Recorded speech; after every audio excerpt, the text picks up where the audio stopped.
assault.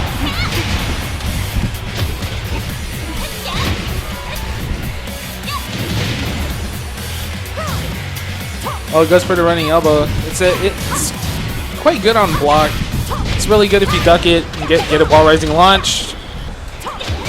Oh, gets a forward. Does it convert it? Oh, tries to get Paul in for some major damage. Doesn't really get it. Fast hand Cody moves on to the next round.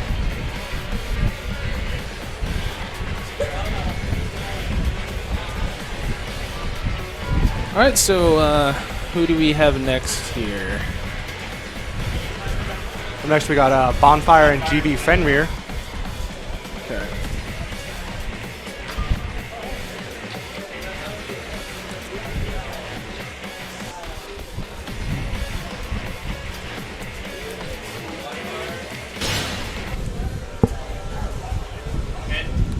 Try and use only the panels. Get ready for the next battle.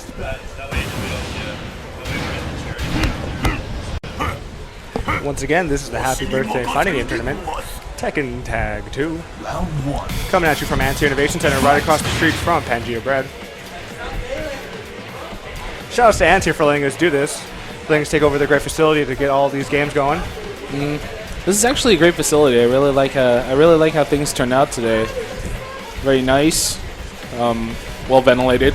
Lots of fans here. Lots of fans, yeah. Lots of fans here. You know what? That's important. We got all these bodies together playing on all these video games, you know? Oh, yeah. Don't want to get too sweaty. Yeah, that's something you don't wanna get definitely the want stank to going. have. Especially when you're in like a fighting game tournament. You got like those random sweaty guys sometimes that are like, Oh, you know. man. It's like got that little like sour smell.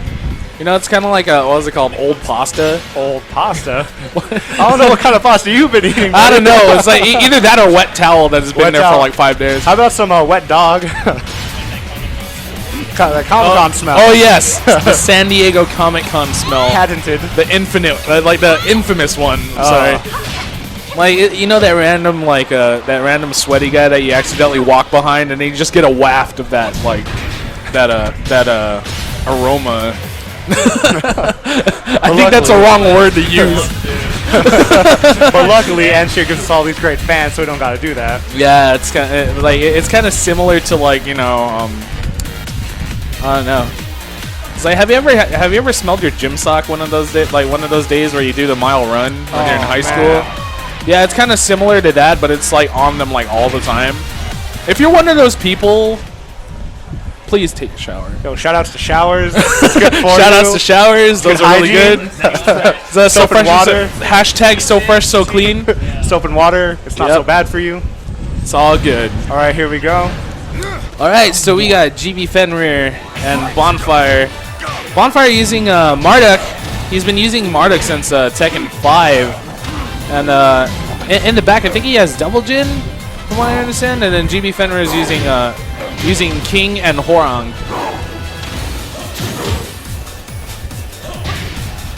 Oh, gets the counter hit down forward 2. Goes for a big combo. Oh, he's staying in flamingo stance.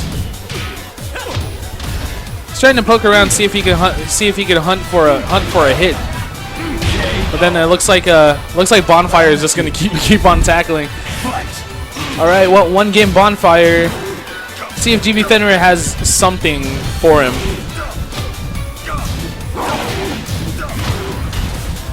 Gonna go for 1-2-1. Lifts the first hit, gets him into that counter hit launch. Gets a throw, no break. Drop kick. Oh, puts him into the other side and gonna go for a wake up. Doesn't get the hit. Another suplex coming out. Gets that free low hit. Oh, comes in with 3-3-3. 3-3-3. All right, one game apiece.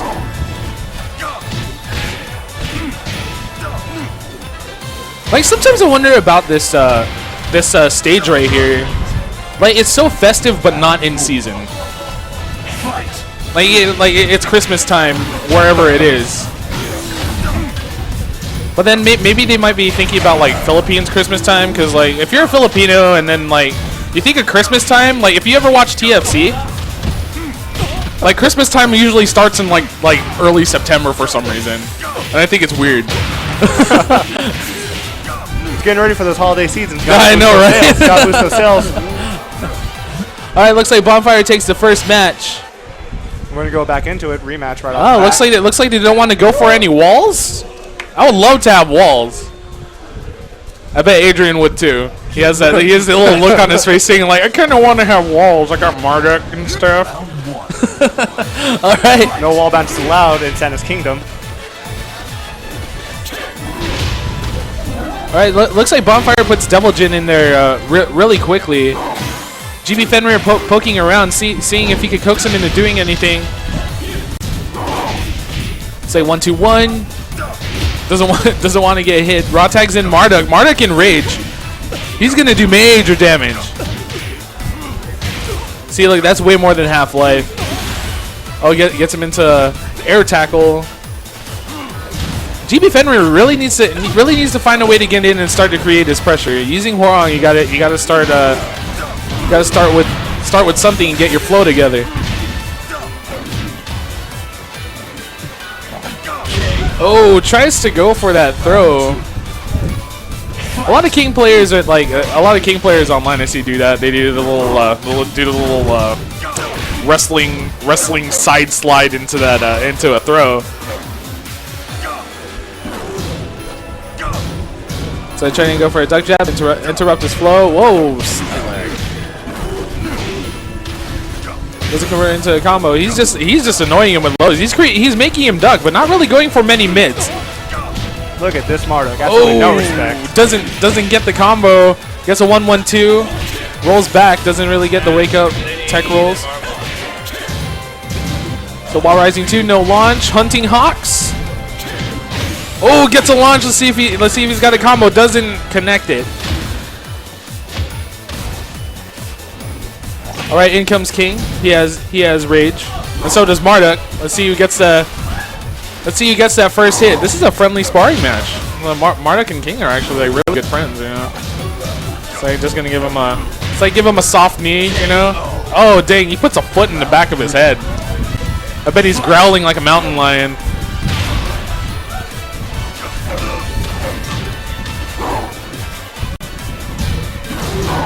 So goes for a quick poke, goes for a 1-2-1-1. Oh, we got VTS cancels, misses a tackle. Okay. All right, he gets no bound. Oh, there you go. That is a nice punish. Usually when King goes for those multiple lows and then going into that mid transition with the 2. That's actually, I think it's around like -16. I think you can hop kick it, but then I usually jet upper it. It's like with Brian, that's at 14 frames, and no one could really do unless they're really fast, could do a perfect electric. Perfect electric is around 15, 16 frames. Not unless you're using Kazuya, it's probably 14 if you're perfect.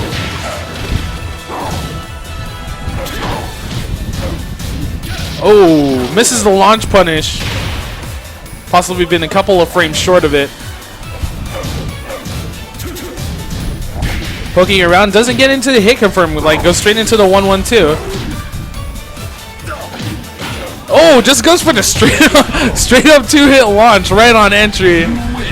Looks like Bonfire takes this match. Moves on to the next round.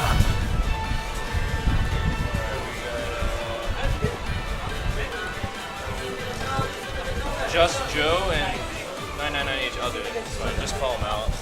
All right, coming up next is Just Joe and 999 HP. Yeah, so we got Joe and Abe up next.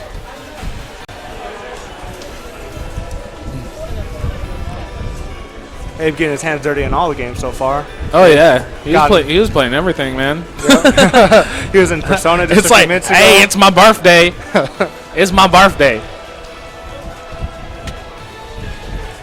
Okay, so Abe, not really sure who he uses, but I know that Joe uses Bob and Paul.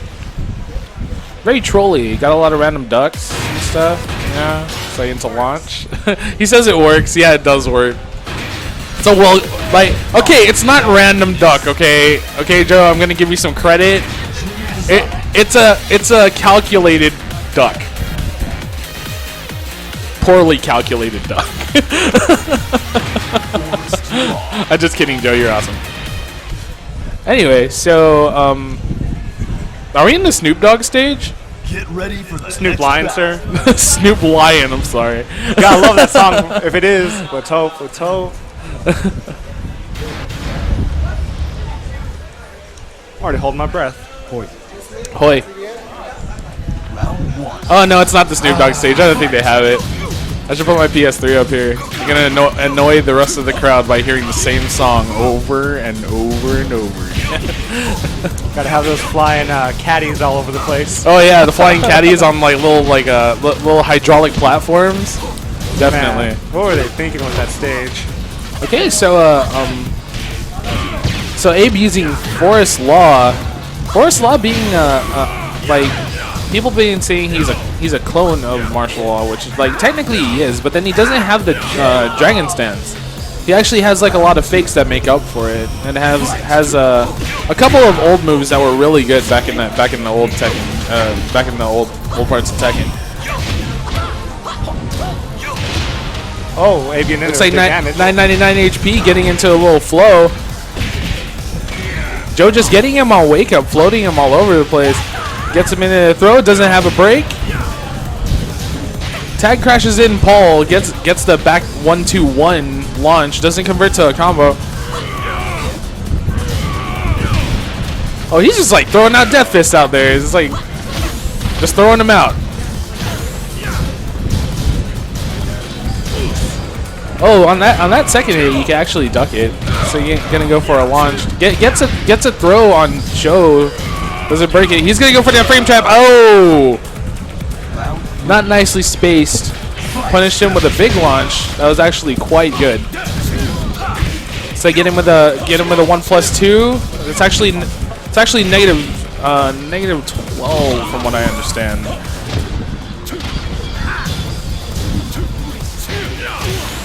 Oh, just a hammer fist into the Death Fist. Oh. Ooh, gets him with a mean string. Just Joe up one game.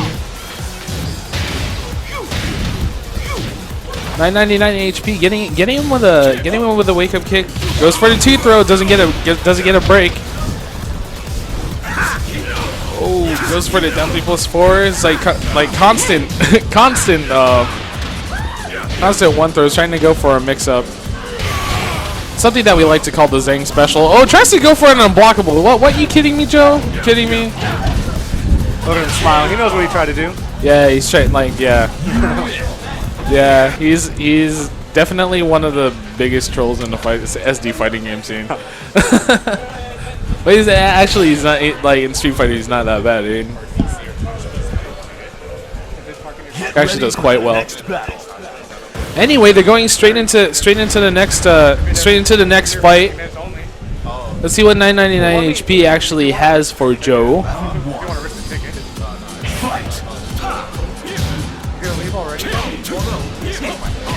Oh, goes for the one throw, doesn't break it. On the wake up kick, that's an up 4 and neutral 4. Doesn't go for any bound combos, gets some damage nonetheless. Oh, there goes that calculated duck that I was talking about earlier. Let me go for a back 2-2. This is flip kicks. Tries to get him into a throw. Gets him into that 3-break. That 3-breakable throw. Puts him through the wall. Doesn't get the kill. Goes for a tag crash in. Once again, calculated duck by Jones. Gets him on a tracking mid, gets a counter hit down back 4. Just annoying him with lows, seeing if he would actually go for a duck. Martial Law coming in with 1-2-1. Gets the 2 throw, looks like he's gonna probably go for a tag crash. No, he doesn't. Oh, he goes for a raw tag. Now he's got Paul in rage. You do not want to whiff against that. Just need to play a little bit more careful. He's probably going to try to go for a Death Fist on Wake Up or something. Oh, that is quite damaging. Oh, he's got a little happy Almost birthday happy going on birthday. there. I still think it's quite hilarious how this game actually has like happy birthdays in there. Even though the damage gets like scaled quite a bit when they're on their way out and the other character's in, you could still kill them if they're on the threat of their life, or if they just like stand there and block and then you just keep hitting them. He goes into a combo, doesn't get the bound. Jin comes in with rage. Oh, he gets a tackle, reversal into the arm break. Oh, big launch, no combo. Oh my goodness, down one. All right, looks like Joe gets a match and goes on to the next round. All right, so we're going to go into I guess losers finals. Oh, losers quarterfinals. I'm sorry. So we're gonna have Makamiso and GB Skirt Chaser up there. So Makamiso using Xiao Yu and Paul, and GB Skirt Chaser using June. And I forgot what the other one was. Well, yeah, Elisa in front, and then June in the back. Where's Skirt Chaser? Yo, GB Skirt Chaser, come up front. There we go. Can I have GB Skirt Chaser up to the front, please? Thank you. All right. Chase that skirt up to your station. Come on, GB Skirt Chaser. Gotta rep that top 8, buddy. Shoutouts to Lester. Damn, top 8 so strong. Top 8 is so strong.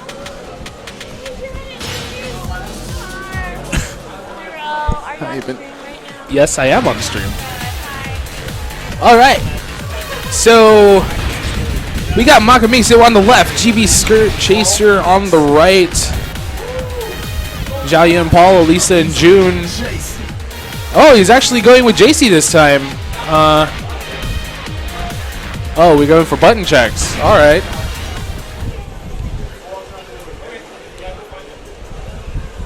So you can go for a button check. I was hoping I would see elbows into shotgun spins and shotgun spins into elbows. Possibly some mad axes. Round 1. Fight.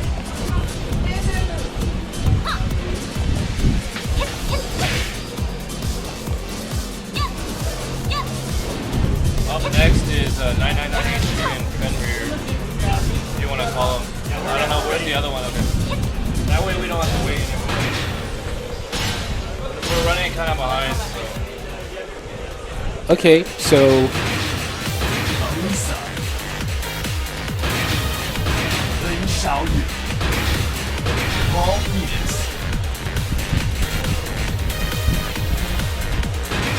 all right.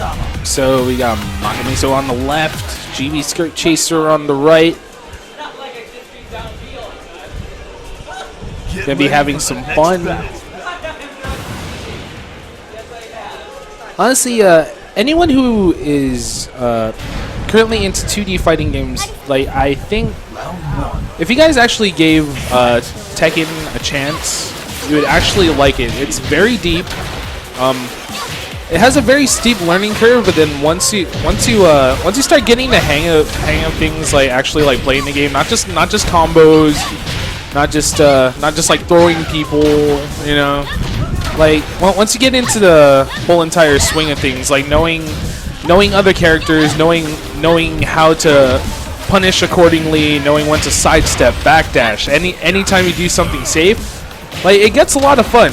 Like it turns a lot of people into very smart players. Like there's gonna be a lot of problem solving. Like you're probably gonna have a matchup where like this one character has a really good move, and you just don't know how to deal with it. Well, there's some ways to deal with it. It's kind of like going in Marvel where someone has like a really good setup, and you just don't know how to deal with it. Well, you gotta do your homework, then see how you're supposed to go. It's like pretty much like most fighting games, like pretty much technically the same. Like footsies, like you call it footsies, we call it poking, spacing.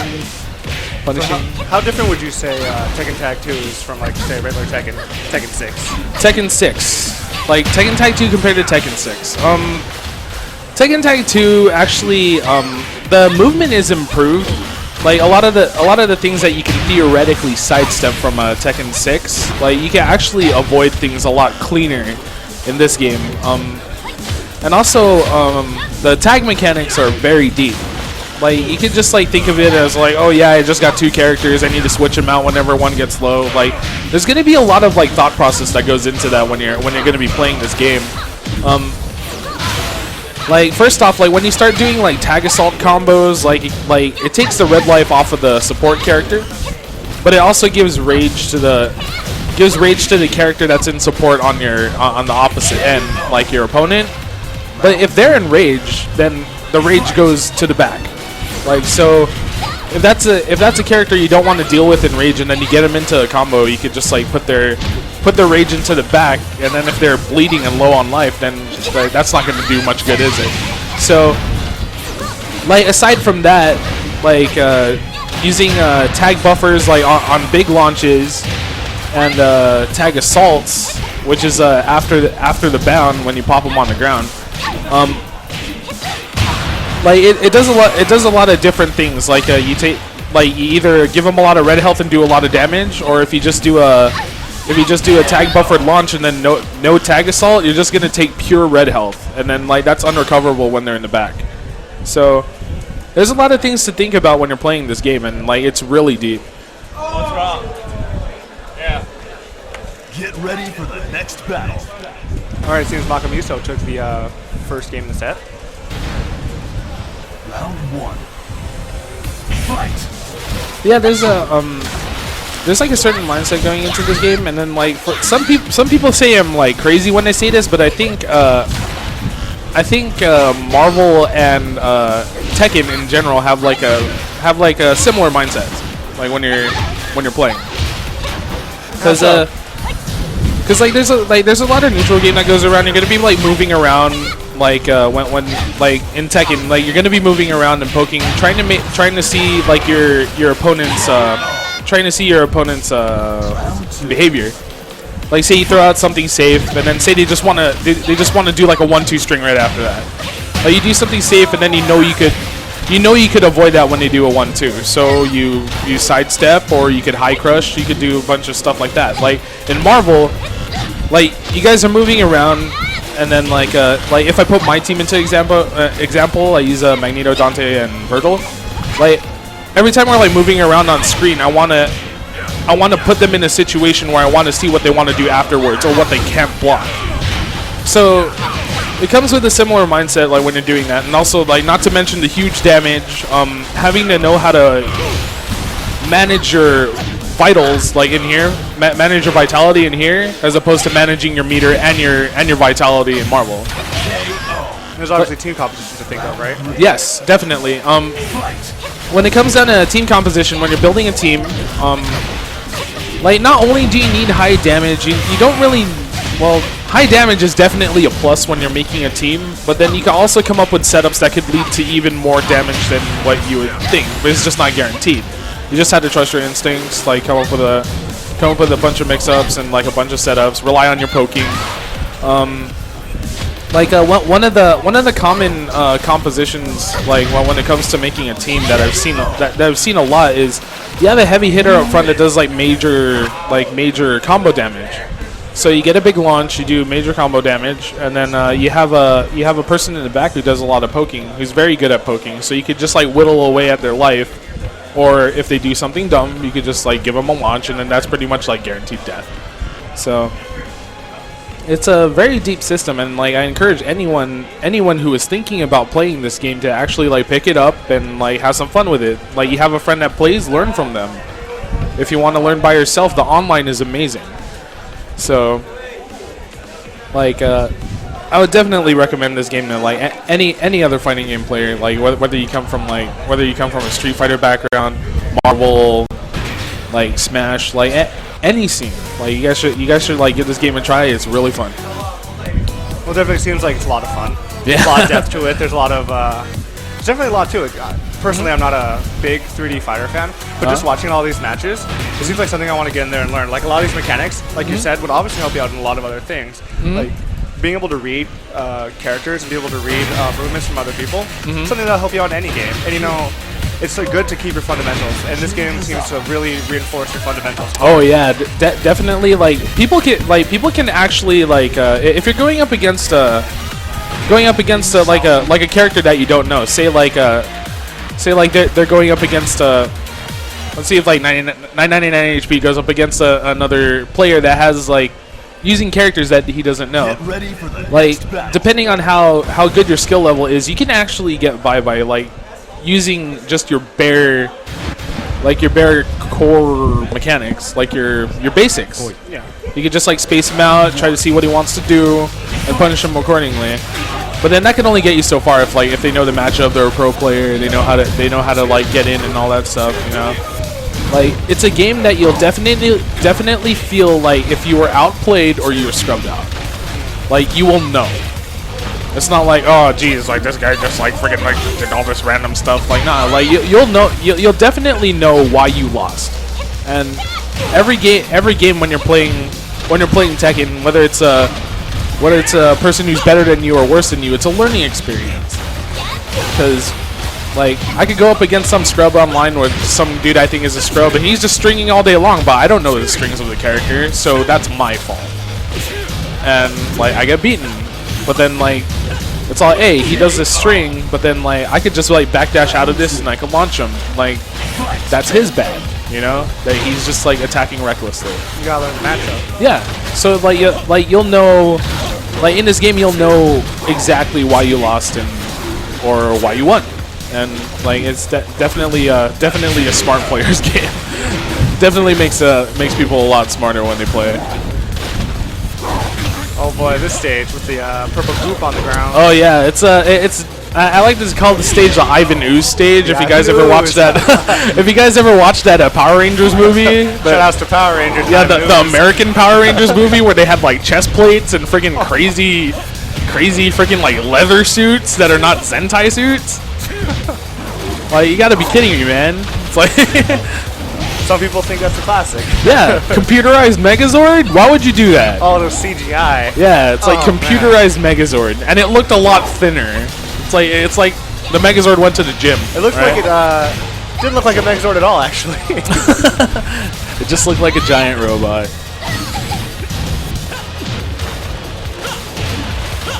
Fenrir getting in there with Horang. Oh, looks like he was getting stringed to death. One of the things that you need to do when you're going up against a person who's like constantly using strings is see if you can find small holes like that. Like the first thing that people would do if they don't know what to do in a situation commonly in this game is duck jab. Well, yeah, it's a legit strategy. Like when they go up against like other Horong players, like they could look like they're good. You know, they could just like keep constantly poking, like constantly like doing like a bunch of pokes and like strings and all that, but then like sometimes they don't know where their holes are. So you can just like keep mashing duck jab until you get the advantage, and then that's one of the things that I hate also, trying to create an offense and all of a sudden someone just duck jabs me out of something. It's like, hey man, I'm supposed to be on a mental frame advantage. It's always that wild card that's out there.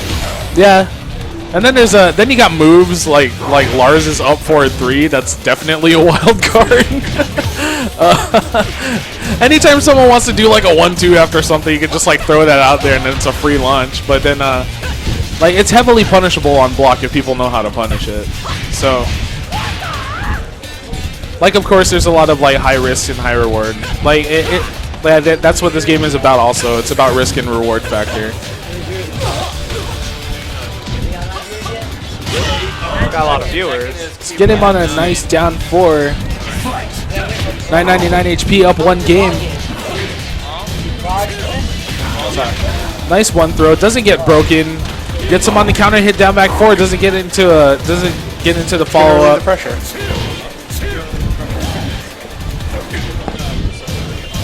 That is actually launch punishable. Like after he does those low kicks into that mid, after you block that, you can actually get a free launch off of that.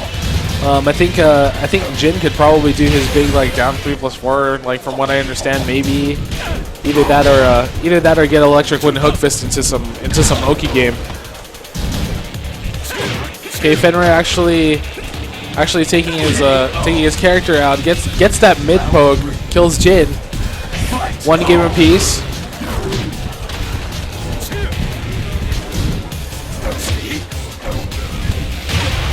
I guess the T-throw doesn't break it. Goes into that side slide into the. Oh, do you think he's going to go into the chain grabs? Oh my goodness! Here we go. Start spanking that stick. You need to break it. Start spanking it. Okay. All right, he got it.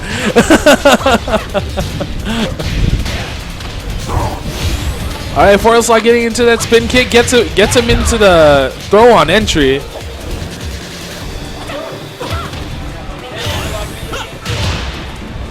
So actually backs away from the wall.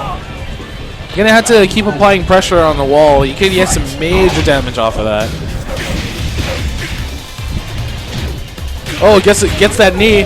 Doesn't get it into the combo. Actually gets him on wake up into a float and still doesn't get a combo. Gets that back 1-2-1. Gets a flip kick, no combo.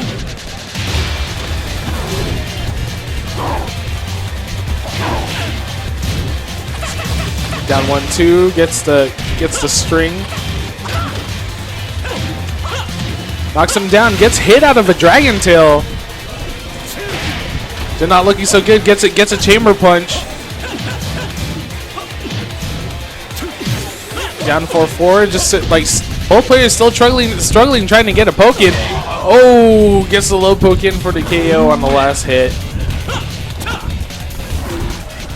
All right, so GB Fenrir makes it to the next round. All right, so the next matchup is gonna be C2A versus Fast Hands Cody.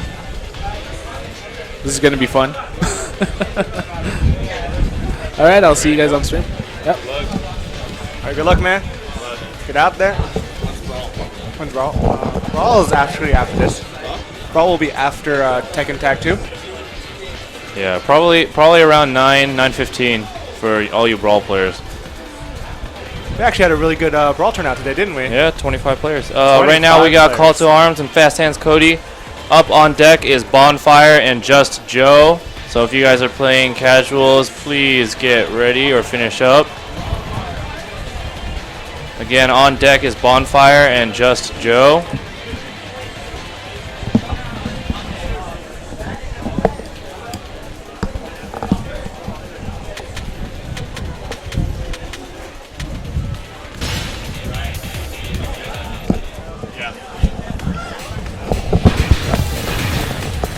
So this is the Tekken Tag 2 winners quarterfinals, coming at you from Anseer from the Happy Birthday Gaming for Charity event. It's a mouthful, ain't it?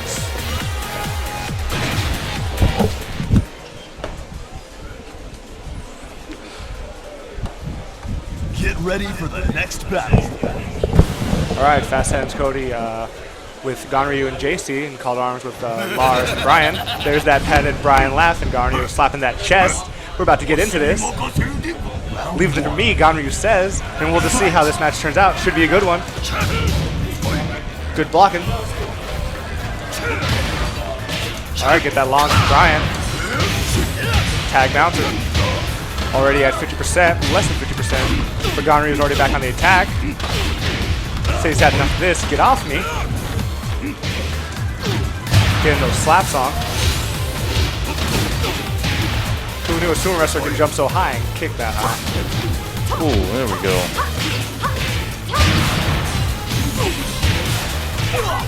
Oh, Both players very strong. very solid on both counts.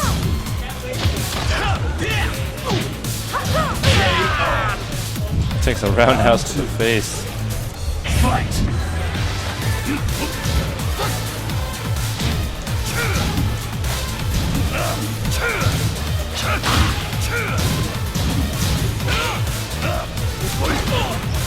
Fast Hands gets that grab.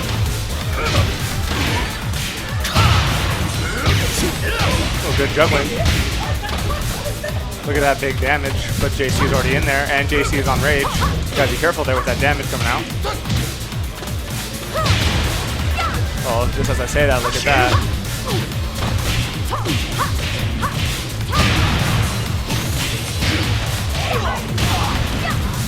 Oh boy, JC's really putting in some work. But don't fear, Lars is already on the attack.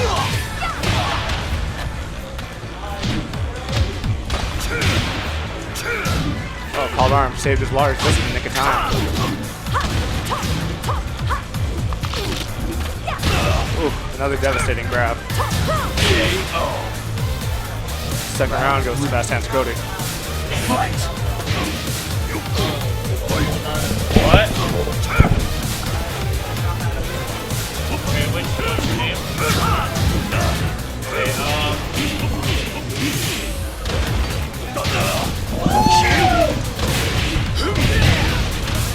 I called arms. Lars' rage has already put in work. Oh, getting Gonry low. Punish JC on the tag in. Oh boy. Those throws are really putting in work.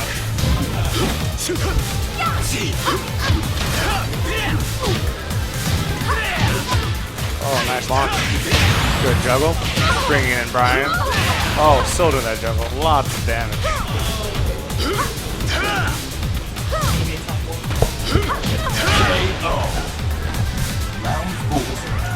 This round was called arms. Gonna work it on his way back, hopefully.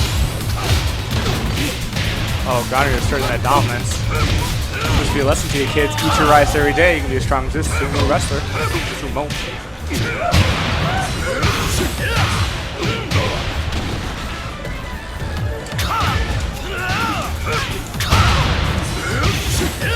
Tagging in for some more juggling.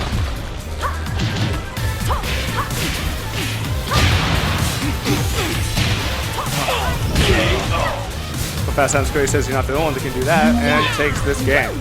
Game 1 goes to Fast Hands Cody.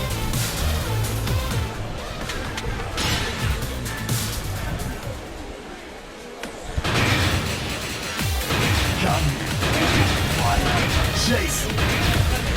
Lars.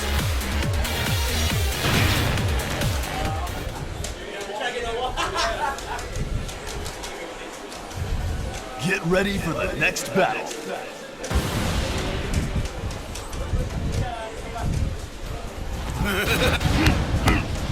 Round 1. All right, here we go. Fight.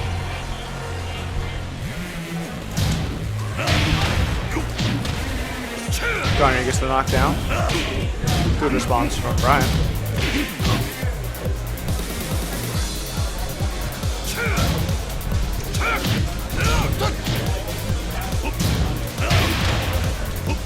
Oh, big headbutt knocks him down. Sets him up with a juggle.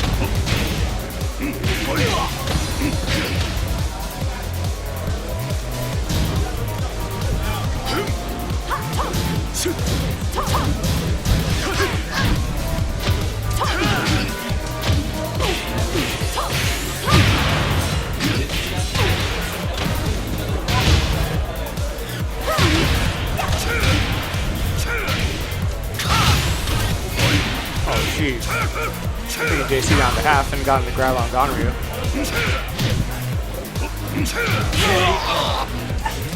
Round 2. Fight.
Oh, he closes out, and Called Arm closes out. Gets that KO. Fight. One match apiece. This ain't even grand finals, so we got this intense stuff going on.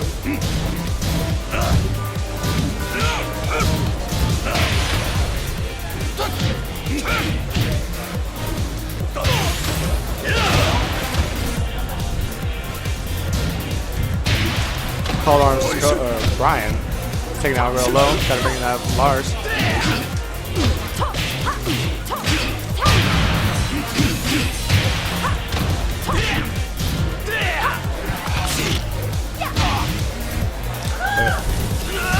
Cody's JC just seems to be too strong. And of course, I have to say that commentator's curse. Enraged Brian comes in, takes it down below 50. Ooh, nice throw.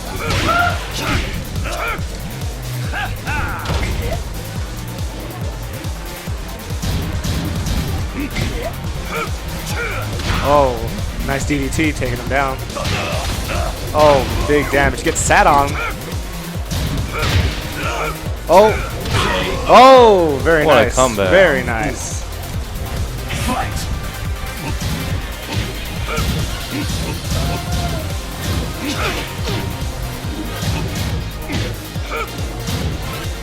Very solid blocking on both parts.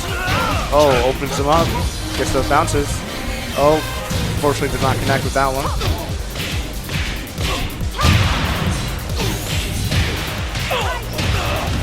But never fear, we have some nice combos look up right there. Lars comes in, enraged, starts bouncing JC around.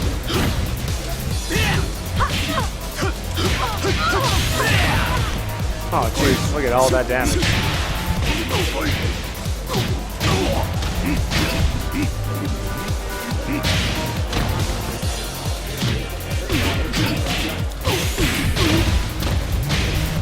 It's only what, it's only winner's quarterfinals, huh?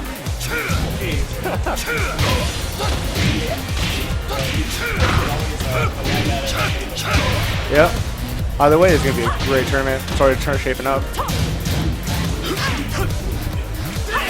No one's giving a quarter inch. We got 9 seconds. See someone lay it out. Oh, as it turns out, looks like Called Arms might win this off. Oh, KO. And Called Arms takes game 2. 1-1. Next game takes it. Strong play by both players. Hate to see either of them go into losers, but you know, no matter what, I'm sure they'll climb their way out and give us some good matches on the way.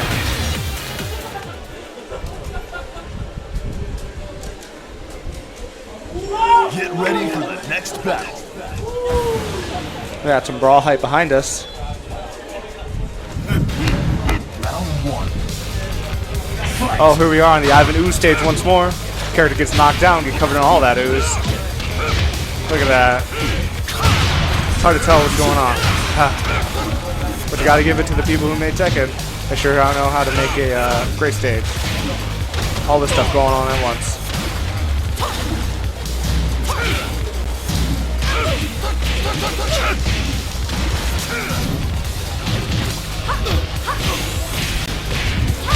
JC putting in some more.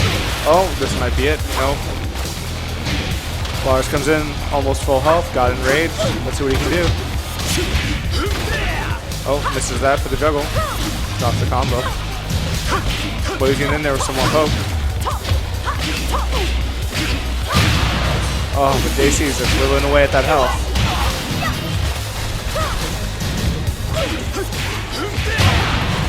Oh, this might be it. They can just finish the combo, but Goddard comes in. Good throw on the way in though. Goddard throwing headbutts and slams, and Fast Hands Cody takes this round. Fight.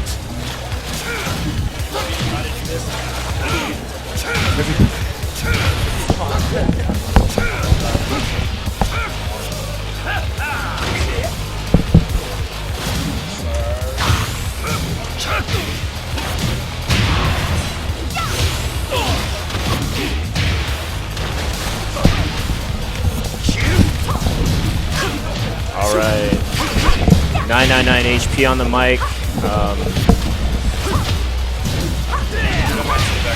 Looking at the brackets right now. Call to Arms, Fast Hand Cody.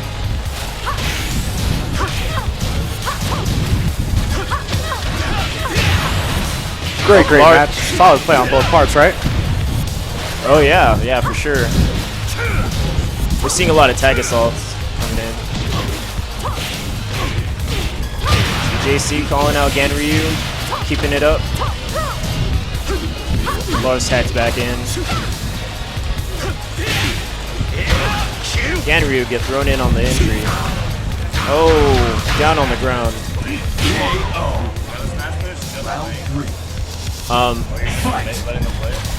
No, they're gonna have the top 4 after. Yeah.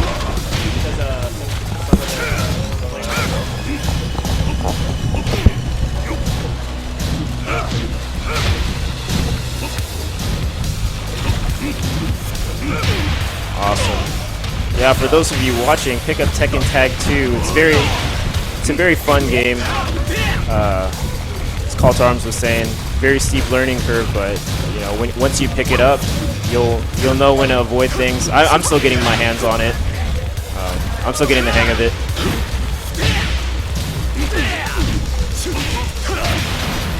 Yeah, just trading hits right now. Ganryu and Lars just trying to find an opening. Oh, Ganryu with a combo.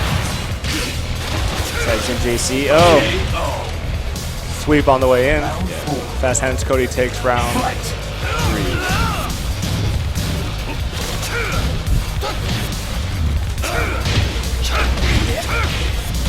So Tekken Tag definitely seems like a game that once you get the hang of it and once you get in those higher brackets, it feels like a really rewarding game. yeah, definitely. Yeah, I remember picking up Tekken 6 and then just playing the hell out of that one. It's always good to feel like, or to see all your hard work and all that learning that you did come together with like big strings and good damage and reading those opponents just so well. Yeah, definitely. And if you guys didn't know, Call to Arms and Fast Hands Cody, they definitely put a lot of time into this game, and it shows on this match. They're looking for openings right here. Lars with the launch. Definitely a lot of poking, a lot of blocking, gauging each other.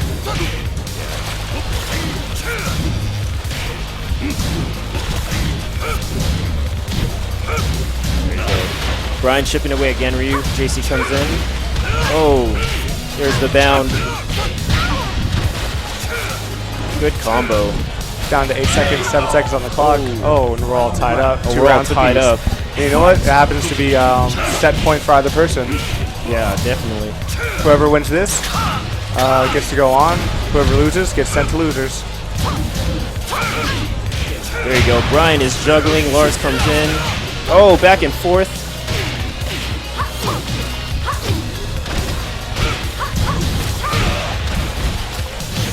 Brian eating those mix-ups, getting the highs and mids. Lars firing back. Oh, and that's it. That's it.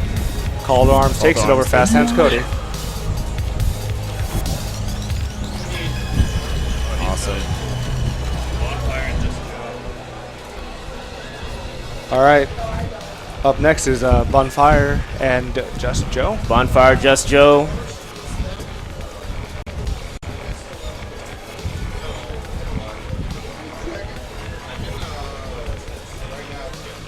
And the loser of this match stays on to play Makamiso. I would plan on like 9:15 at the time. All right, I'm gonna get off and let Call to Arms get on here with that hype commentary. Kuso Green going off for now.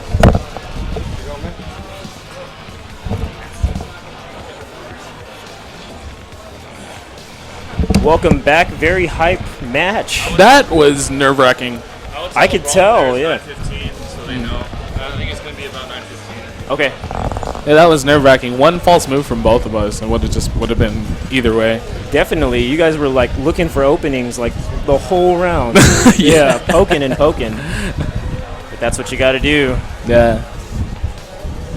It's like I don't really know the matchup very well.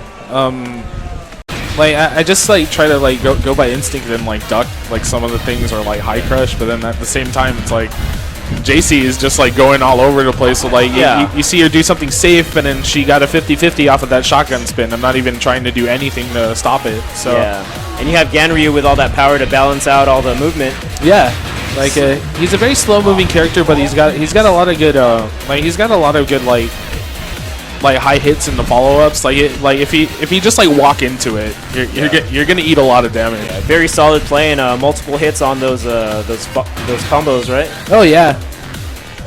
Like some of the combos I was doing was really finicky. I was trying to like as soon as I started noticing that I was like dropping a lot of them, I was like, okay, I need to keep some of this stuff simple. Yeah. It's like it's a big difference between like when I keep it simple and then just like doing like the high damage combos, because it's like it's 98 damage versus like watering it down and putting out about 88. Yeah. So like just trying to get the most of out of like what you're sacrificing when you're doing tag assaults. Yeah.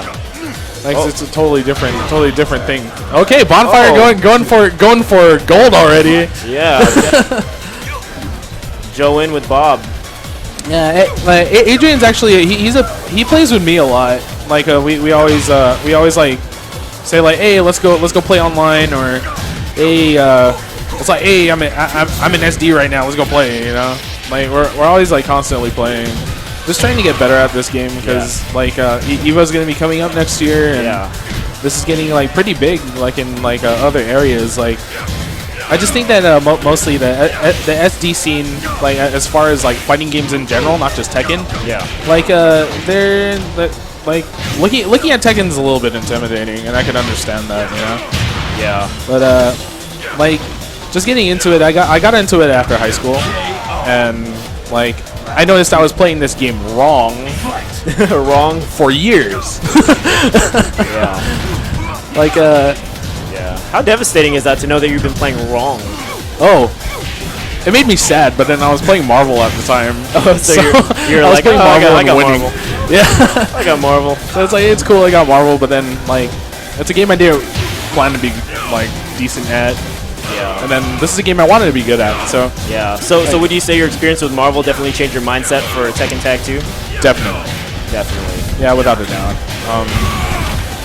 Because like in Marvel, it's like I'm looking for certain things, I'm looking for behaviors, I'm looking for like patterns and all that stuff. So like when it comes down to it, like you gotta search for that for all like in all fighting games like that you're playing. Like even if when it's AE, you throw out something safe. What do they want to do after that? It's like, do they just want a random DP? Like reversal. You know? Yeah. It's like avoid it and then punish it. Like Yeah. in Marvel, you're just locking you're like locking them down, putting them in setups, and then you want to see like what they're doing afterwards, or like what they can't block, what they can block. Like you just exploit that, and like in Tekken, it's no different. A lot of trial and error. Yeah, like especially when you're playing, like you could be playing against like a Bob in SD versus a Bob in LA. Like you go to LA, like this Bob doesn't have these habits that the Bob in SD has. Yeah. So you're gonna have to dissect it just the same as any other fighting game. It's just in this game, to be effective, you're gonna have to know your frames, know your matchups very well in order to be very successful in this game. But like I said earlier, you could play this game on your like bare basics alone, and then you'll be getting a lot of wins, no problem. Yeah. Oh, there you go. Ooh, Joe evens it up. 2 games apiece. This is quite exciting, because I mean, like, I was playing Joe earlier, and we were just like freaking like joking around at each other. It's like, hey man, Brian Lars, top tier, and then like he's all telling me to shut up and like shut my mouth. Yeah, definitely. It's always great to see the Tekken community, because the Tekken community here in SD is really tight, right? Yeah, like it's a really tight community. Like there's a lot of communication going on. That like of course there's Markman. He's like in the center of it all, and he keeps everyone together. Keeps everyone like communicating. Yeah. Like a lot of the players have been around for a long time. Usually got like full-time jobs and like kids. Yeah. Like not enough time to play. But then like when I think about it, it's like there's like it kind of stops there, and we kind of need new people. Like all the people who came out today, like if you lost bad, don't get discouraged. Like just keep playing and you'll get good. Yeah. Awesome. Bonfire takes the first match, 3-2. It was a pretty even matchup going into this. But yeah, just like you said, definitely all of this should be a learning experience. You know, that's what fighting games should be all about: trial and error, figuring out what you should do next time, and just practicing the hell out of whatever you're doing, right? Yeah, like now that you have online, you have like basically you have the whole world to train with. You can't just like sit on your butt or like freaking just like say like, hey bro, let's go play. I know you only play 2 characters the entire time. Yeah. You know, you could like you could go online, and then like online in this game's amazing. Like even if it is PSN, like compared to Xbox Live is actually like it's better, but PSN is actually quite good, and then all the good players are on PSN actually.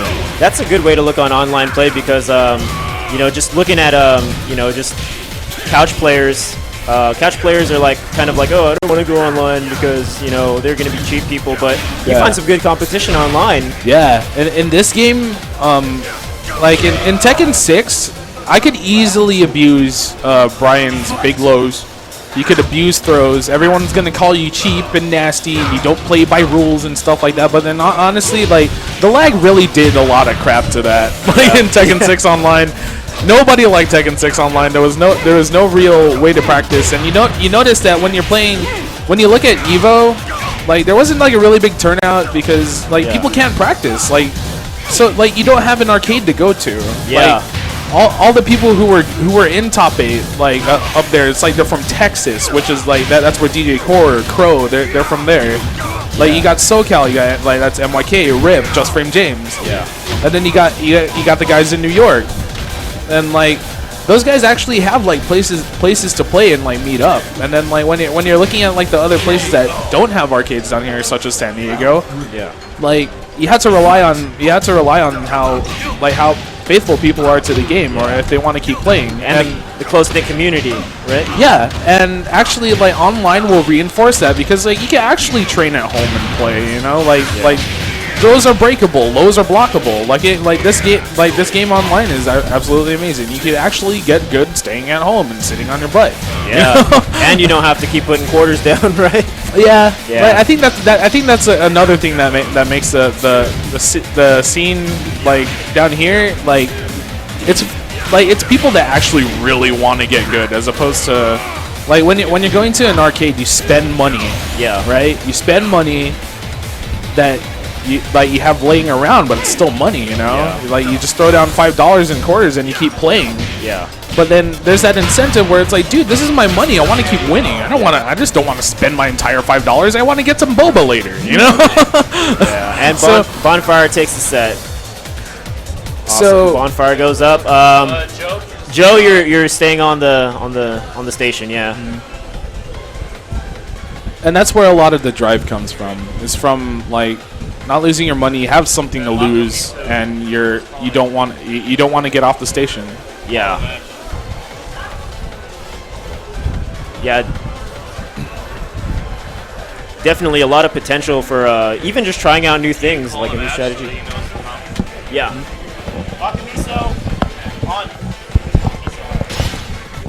Yeah, it's just like Marvel. Marvel is very competitive. There's a lot of people that play it. A lot of good team compositions. A lot of people who have faith in what they do in this game. Like in Marvel, Yeah.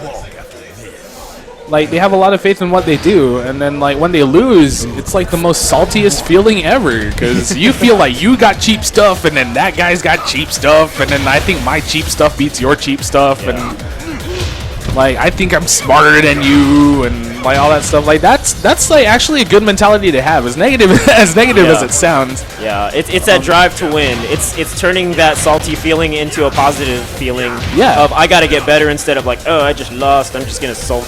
Yeah, like to tell you the truth, the reason why I wanted to get better at Marvel, like I just like got decent at Marvel, but I wanted to get better at Marvel, is because I thought a player a player who I consider my rival was way overrated, and I want to beat him. So Yeah, and sometimes that's all you need. yeah, you got to find that spark when Yeah. you're playing fighting games, and that's one of the good things about it. Yeah. Like, you have something to strive for. You make small goals, Yeah. and like you meet them, and then you make more. Yeah, we got Just Joe using his same team of Bob and Paul, and Makamiso using Xiao Yu. what they do right now. Oh, Bob taking his ground game all the way to the wall. Awesome. Joe Finishing just that wake up. Joe just abusing like all of his lows. He's using like low strings, doing like Bob's hell sweeps. Yeah. Bob deceptively fast, obviously. Yeah. Slim Bob gonna be in the new update, right? Oh yeah. Yeah, I can't wait to see that. He'll look like a Tekken version of Ken. Yeah, he's actually kind of jokey. If you've seen some of his gameplay, it just looks really funny. Really? Yeah. It's like he's trying to overcompensate for losing all that weight. Yeah, it's like, hey, I'm gonna toss you in the air. Nope. It's pretty funny. Yeah. Oh, Makamitsu wow. battling back at the Bob. Oh, Paul comes in. See, Makamitsu actually is starting to fight back. That was like one of the things that I was noticing about his gameplay, like in the past matches that I was watching him in, is that he wasn't actually creating an offense. And then now that he's actually like pressuring Joe, he's actually making damage. He was very close to winning that round. Like, you got to play this game with confidence. Yeah. You can't just like turtle around for a long time, because they'll open you up sooner or later.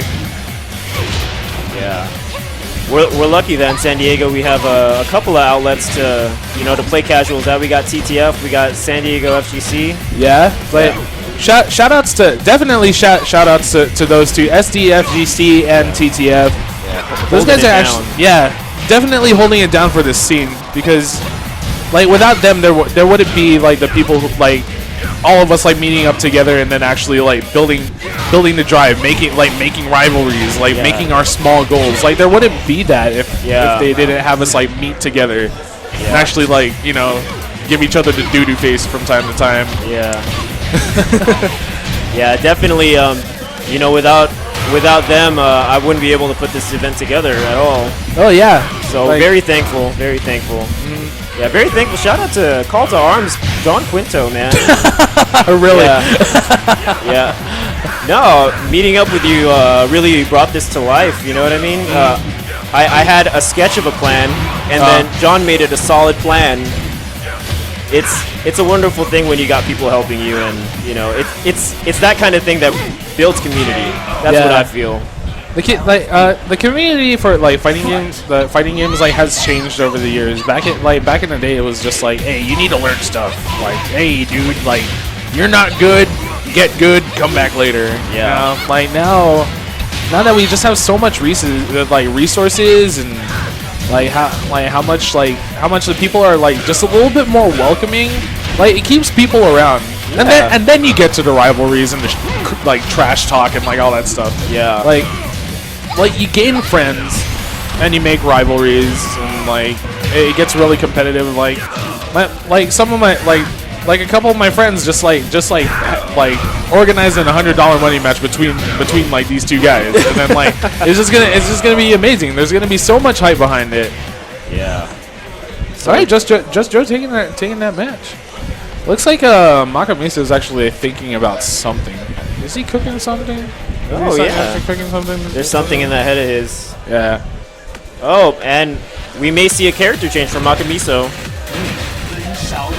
Oh, maybe he might want a different stage, change of scenery. Yeah. Yeah, we get the fake out. Character change fake out. Gets us every time. Yeah. Oh, okay. So I guess we're gonna go to a wall-less stage. Yeah. That's kind of odd to me, but we're gonna be going to a wall-less stage. This may work to Makamitsu's advantage because of the scenery change. Oh yeah, it might help out his game. It might make him feel a little bit more positive. Just looking at this background just makes me positive. It looks like a dude. It's a watercolor painting. Yeah, it is. It's a watercolor painting. Like things look a little bit more watercolored, and everything's all bright. Yeah. Oh yeah. By chance, have you tried the Tekken Tunes yet? Huh? Have you ever tried the Tekken Tunes yet? Yes, I have, because solely for this reason. Okay, like I know everyone in the Tekken scene down here. Everyone knows how horrible that Snoop Dogg song is. Yeah. It's not necessarily horrible. I mean, like it was kind of cool that like he collaborated with it, but if you were playing this game since like E3, like I went to E3, I went to MLG, and then went to Then I went to Evo and then Comic Con. Like I was playing this game for a while, just to like just because I love the game. Traveling out to LA and stuff, like just to see how it is. And when it came down to it, like when you're in the character select screen, it doesn't by default put it on random. It puts it on Snoop Dogg. Oh yeah, I love that Snoop Dogg joke. I love the Snoop Dogg references, like from Alex Vai, James Chen, knock him down. Yeah, run it, Run it, knock him down. I fade him. Yeah. Everybody's just on that Snoop Dogg. Yeah, it's just funny. And then it's all you hear every single time that they bring Tekken Tag 2 console to like show to the public. Yeah. You can constantly hear it in the background because people do not want to put it on random stage. Yeah. And and then the thing about Tekken tunes is that you can actually change the background music to like whatever stage that you want, like from like a flash drive or something. So, I think a good idea is to pick your favorite Snoop Dogg, Snoop Lion song that you love. Yeah. Mine is personally Sexual Seduction. Nice. That's my favorite. Like just put it put it in the background. Yeah.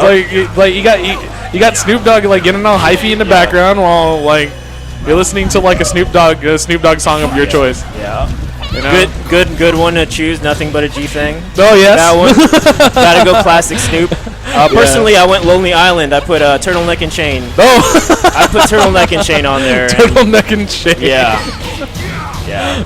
That's my personal favorite right here. Yeah, that's it. Like Tekken 2 is pretty sick because like sometimes when they're feeling a little feisty, you like to put some like hardcore music in the background. Yeah, yeah. Or maybe if you want to have that dubstep fountain song on everything, just put a bunch of Skrillex songs or something. Yeah, why not? It's like, Yeah. it's whatever you like, and that's definitely something that Harada would love to give to his fans. Is that like he gives you choices, he gives you what you want. Yeah, I love the fact that Harada's always with the fans, talking to fans all the time. He's on Twitter. Oh yeah, you see him on Twitter. everybody. He like responded to like 3 of my tweets that I like tweeted at him. You know, it's pretty crazy. Yeah, the accessibility of him and Ono-san are just uncanny. It's rare to see from a producer, especially with American fans. Yeah, like they definitely listen to the community. Sometimes I think they listen a little too much. Okay, there's a prime example is let's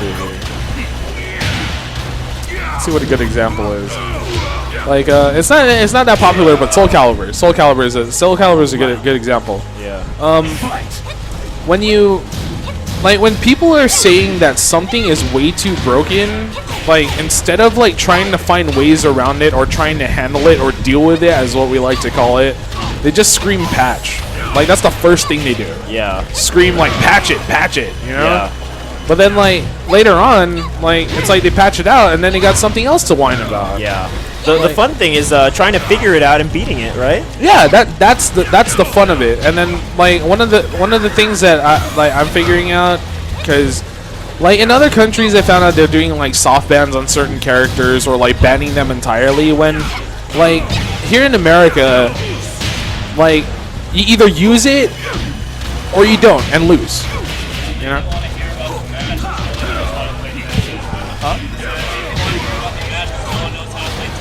Okay. Got it. All right. Yeah, tied up right now. Let's see, Xiao Yu with the throw counter.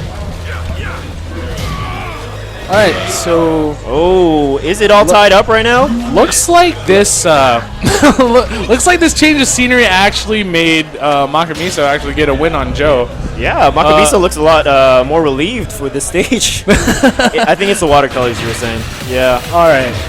So we're gonna get a little bit more in depth about this game and how it's played. Like when you're looking at Joe's team composition and also like Makamisa, they're actually very similar. They both have Paul in the back. Yeah. Like Paul in Rage is really scary to deal with. He's got a load that goes into natural combo that's actually very very damaging. It's a Demo Man. It's a really good mix up. Like it's unsafe on block, but it's hard to see. Yeah. And he also has Death Fist mid. Yeah. You know, and it's very damaging if you got rage going on or like plus counter hit and rage. It's like pretty much like you're gonna say goodbye to a good chunk of your life. Yeah. Like back to what I was saying is like they have like a similar team composition. You got Bob up in front, very good at poking. Yeah. Like does good damage, and also Zhao Yu, she has really good mix-ups in poking. So Paul juggling. Who's gonna knock over the balcony first? Just gets a straight up death fist in the face. Okay, looks like they're trying to poke around with those hop kicks. Those are both jab punishable, by the way. Like if anyone tries to attempt to launch you with like a generic hop kick that you like, it looks pretty much the same. Like if you look at Bruce, his up forward 4. You look at Miguel. You look at like Jin. Those hop kicks look generic. They look similar, and then like you punish them similar. Like they're -10. Fastest move in the game is 10 frames. That's a jab. Yeah. So, like when you're going up against someone, and then like you know that they're gonna do a hop kick and you block it. Like it's only natural to go. It's only natural to go with a 10 frame punish. Definitely. And that's pretty much going with the same. Like that's pretty much going on the same mindset with any move in this game. Like you try to look at like when you're starting off with a character, like when you're gonna play Tekken. When you start off with the character, you go do some homework. You go to tekkenzaibatsu.com. Yes. It's definitely a good source to learn anything. Tons of FAQs. Yeah, like you could go check out tekkenzaibatsu.com and look up your character and then find there are 10 key moves that are really good. Like when you're looking at Paul, he's got he's got a good down forward 2, like it's safe. From what I understand, I think he's got a down 1 that's pretty much safe on block. Demo Man is very good, unseeable wall splats. Death Fist, good whiff punisher. Nice. And then you got a couple of key pokes. I'm not too keen on. I can't like remember them off the top of my head. I just like look at them. I don't really know their commands. Yeah. But you just know that they're coming. Yeah. From tons of play. Yeah. Yeah. When you look at high level play, or like if you look at any like advanced play in general, you're going to see a few moves very often, and they're good for a reason. Like there may be like 100 moves in the command list, like, but then there's a few key moves that you should know. Yeah. Like Miso taking the momentum from the last round. Yeah, so when you learn a character, you learn the key moves, and then you learn some B&Bs, and then like going into gameplay is like totally different. You're gonna have to play a lot to actually like know how to like move around, know how to backdash cancel, know how to search for hits, like reading your opponent. That all comes from gameplay. Definitely. Yep. All right, looks like Joe takes that last match. Yeah, I'm sorry, dude. Yeah, I'm sorry we couldn't stream it earlier. Yeah, thanks, bro. What's up? Yeah, man. Yeah, I'll find you guys on Facebook. Okay, let's see who's next in Tekken Tag 2. For those of you who don't really know how to play this game, I'm glad that you guys came out. I'll do my best to like help you out on how to understand what's going on the screen.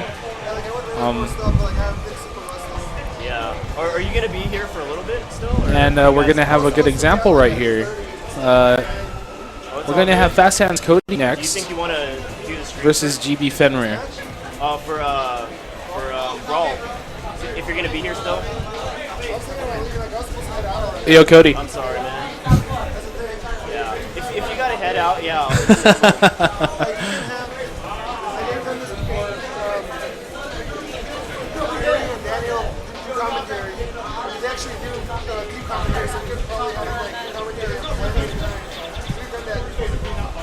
We'll see. Yeah, that'd be crazy. Yeah, we'll work something out.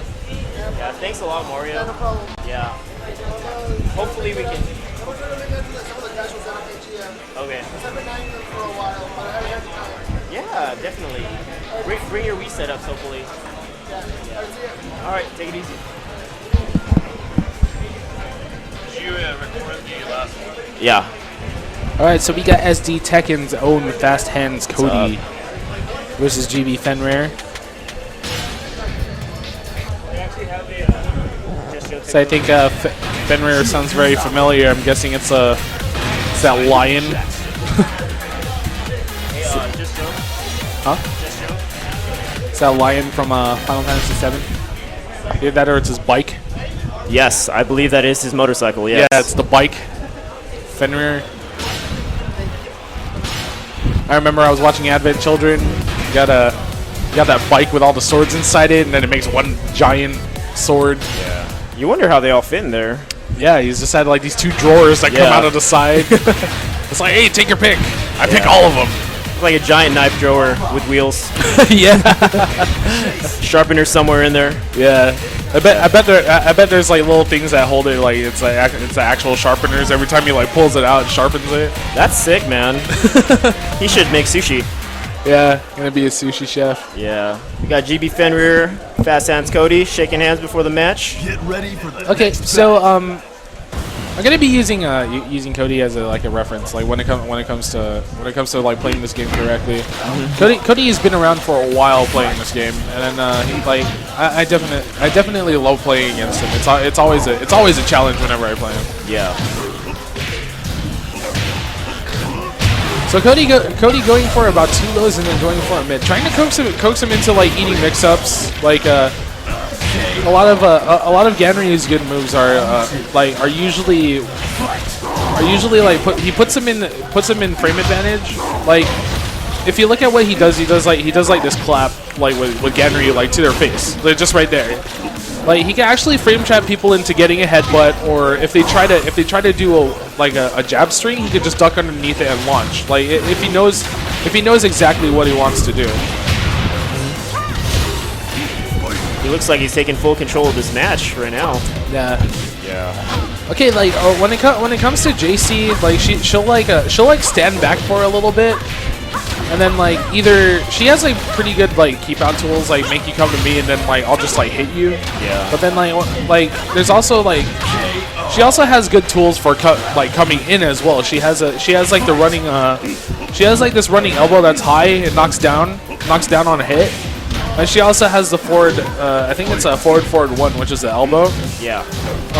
It's safe, and like she can transition into a spin, and it's pretty much 50-50 unless you know how to interrupt it. Yeah. And like that's pretty much the case for like a lot of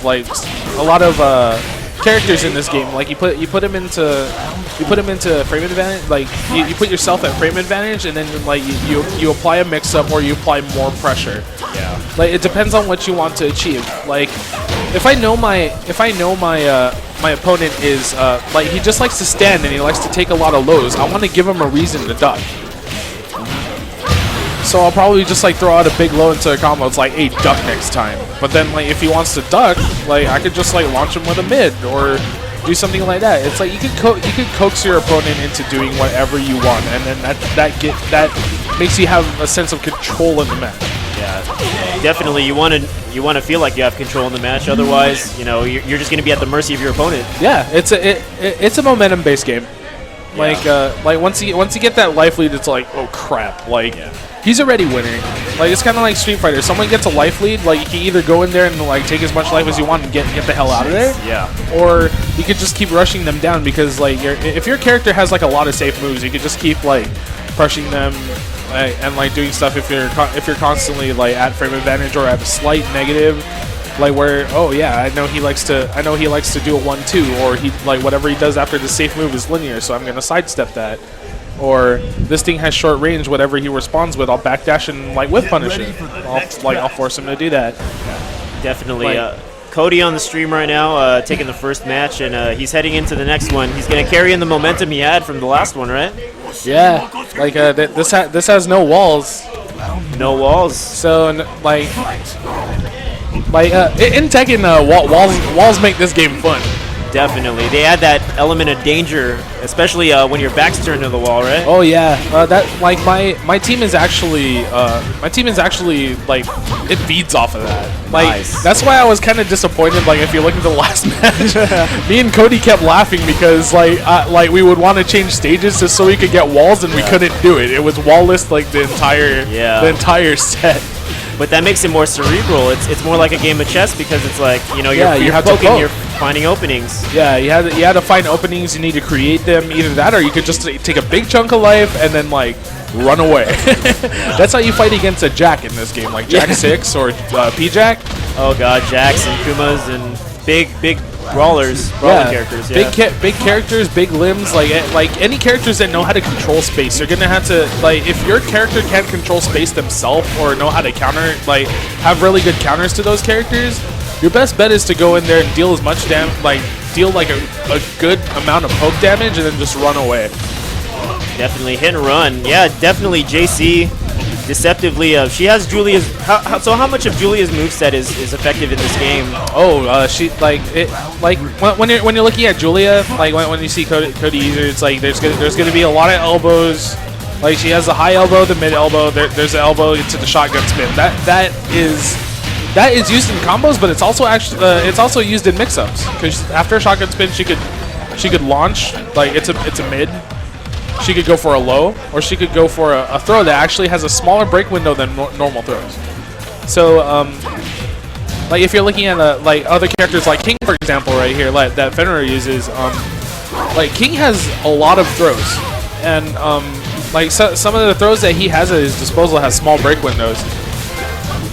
And then so like you can use that to your advantage. You're like, okay, like maybe this person knows how to like break regular throws, but how about I do an instant shining wizard that has a smaller break window and it's harder to see. Yeah, definitely. Like you got to take a lot of those into account when you're playing this game, and that's what makes this game fun.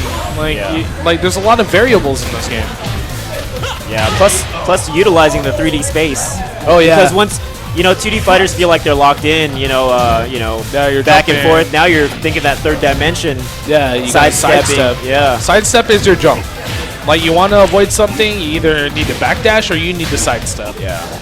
Like that's another thing that 2D players should like carry into this game if you want to learn it. And, like sidestep is pretty much your jump. It's like it's one of your evasion tools. Yeah. Primary mobility. All right, looks like Cody's going in with the elbows. There it is. He just keep pressuring it. See, he goes into the shotgun and then he gets him into a mix-up, gets it to a launch, and he should get this match. See, there you go. There you go. Cody takes the match. Good match, guys. Yeah. Call to arms next on. Oh, it looks like we're gonna have a nice bonfire. Match. It's like me and Adrian. All right. This should be bonfire. fun. All right. See you guys in a bit.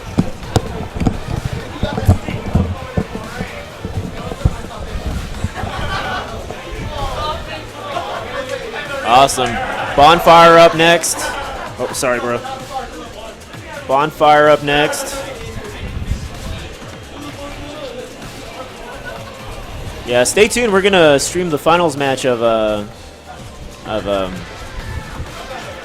Super Smash Brothers Brawl right after this.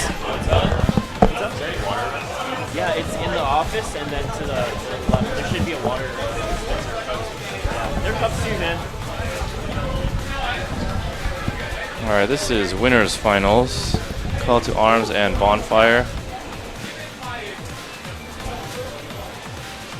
Definitely. Ryan, have you picked up Tekken Tag? Hell no. Hell no. Hell Get no. ready for the next battle. I have no. Yeah, you're a Marvel player, so all the chaos should excite you, right? I don't know. I'm still learning Marvel. I'm not at the point where I can say I'm a Marvel player yet. So gotta focus on one game at a time. Yeah.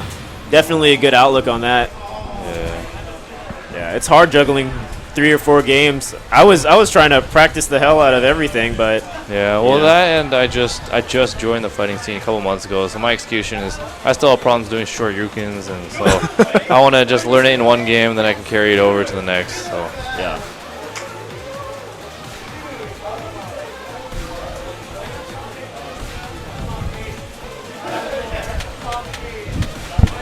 How's it going? brackets are almost there.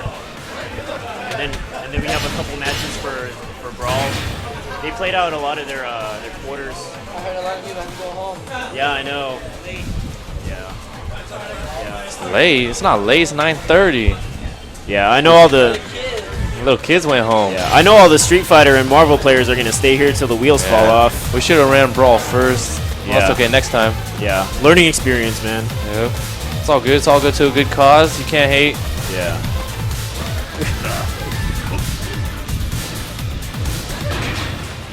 All right, we got 7 viewers. 7 people want to watch Tekken Tag, or 7 viewers are hanging in there. We're hoping for another game. Either way, thanks for sticking it out. Devil Jin. Lars. Bonfire going with Marduk and Devil Jin again. Call to Arms with Lars and Brian. Once again, this is winners finals in Tekken Tag Tournament 2. Get ready for the next battle.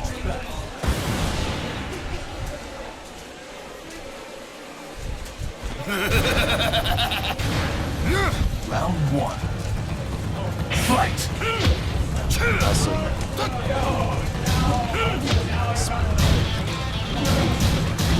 Doing some mid pokes right now, trying to find an opening.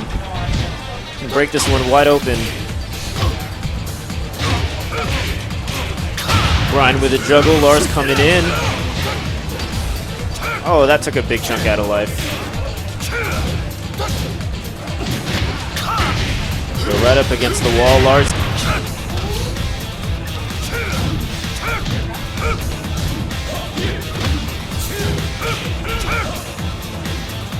Yeah, definitely got to practice those tech throws if you're going to pick this game up. Look at the bound. Brian comes in. Drop that one. Marduk with the grab. Broken. Yeah, I think it's all about timing and recognition with the grabs. You got to know where the arm is coming from.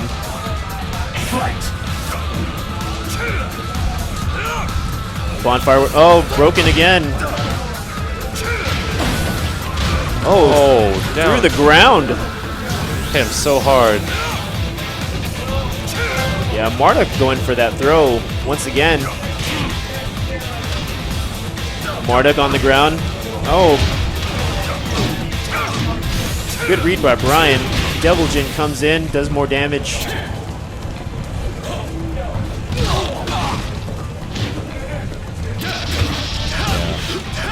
Yeah, both players definitely going for those mids. Just a matter of who gets that mid first. Marduk comes in, Devil Jin follows up, drops it.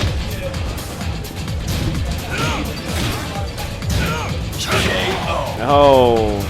Round 3. 2-0 right now. Call to Arms and Bonfire. Still the winner's semi, right? It's winner semi. Tekken Tag 2.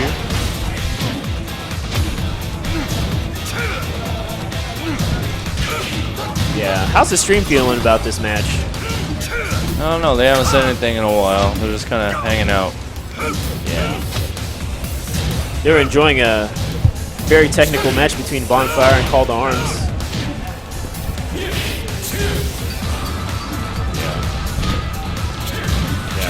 Both players looking to mix up those lows. There you go. Oh. Nice break. Oh, Marduk. Oh, on the ground.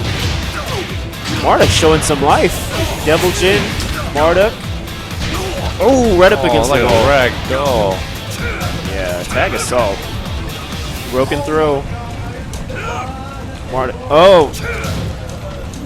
Marduk always going for that head throw.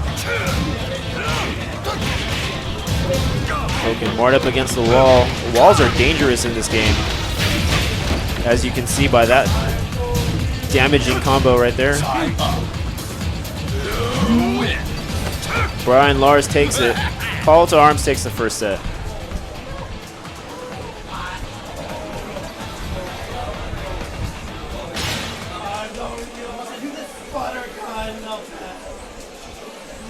Get ready for the next battle.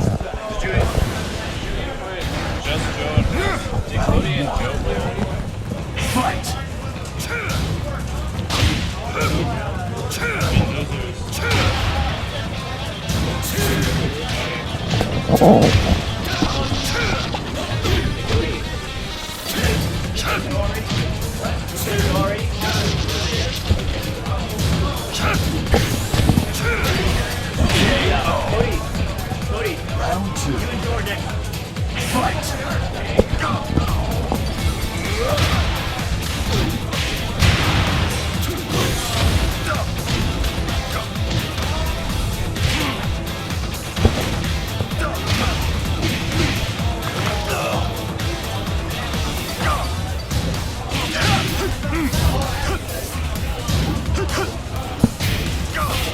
There you go.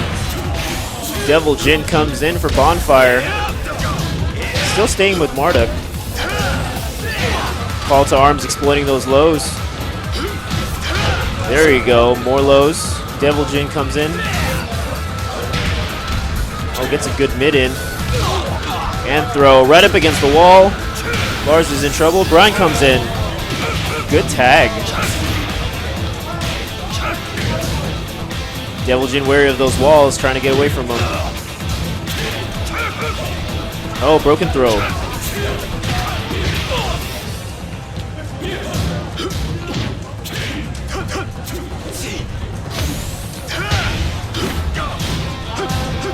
Lars with that tricky stance. Marduk takes it for Bonfire. Tied up 1-1.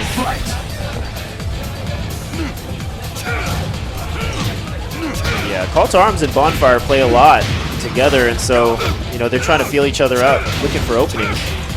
Definitely avoiding that wall. Ooh, Brian Lars with a devastating combo right there. Brian going for that fake out. Devil Jin right on the wall. And the throw.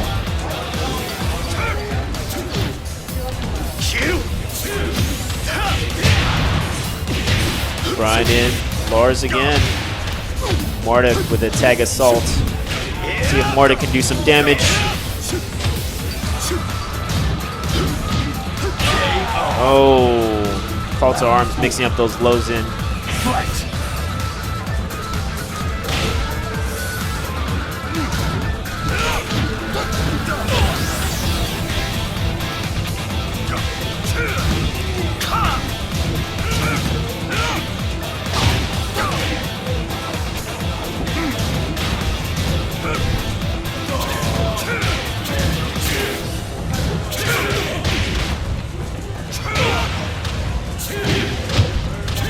Devil Jin putting on a clinic right now.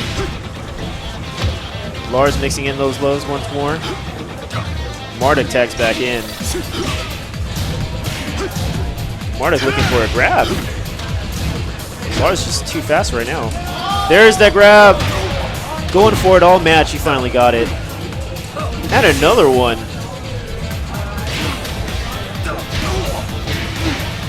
And he's keeping him guessing right there. There you go. Brian battling back against Devil Jin now. Trying to carry in all those that momentum from Devil Jin doing a lot of damage early in the match. There you go. All tied up right now. Winner of the round takes the set.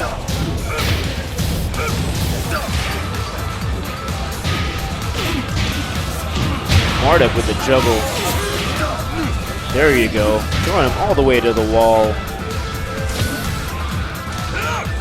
Low grab broken. There, Lars comes in with rage.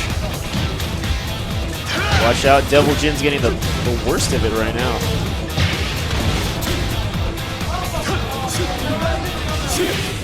There's the mid. Mid battle lows.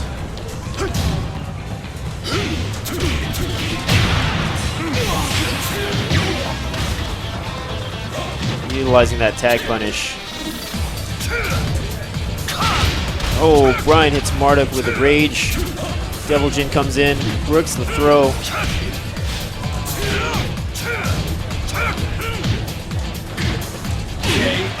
Oh, just gets him with those lows and then throws him in. Call to arms takes the set. Up on deck, Just Joe and Fast Hands Cody.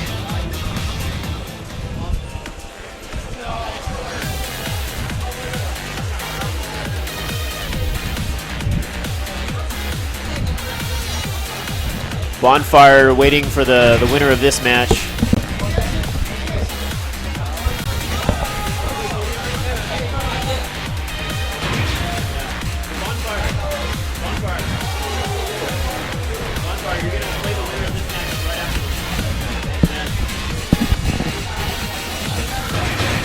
Ball beat.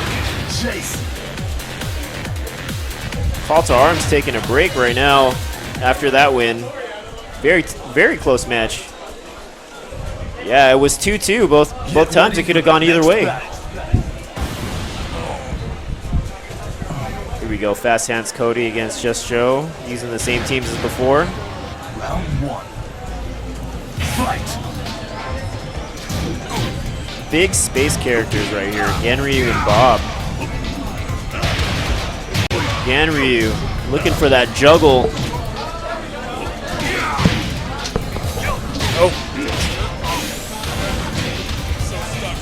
Oh, sorry, man. You got it?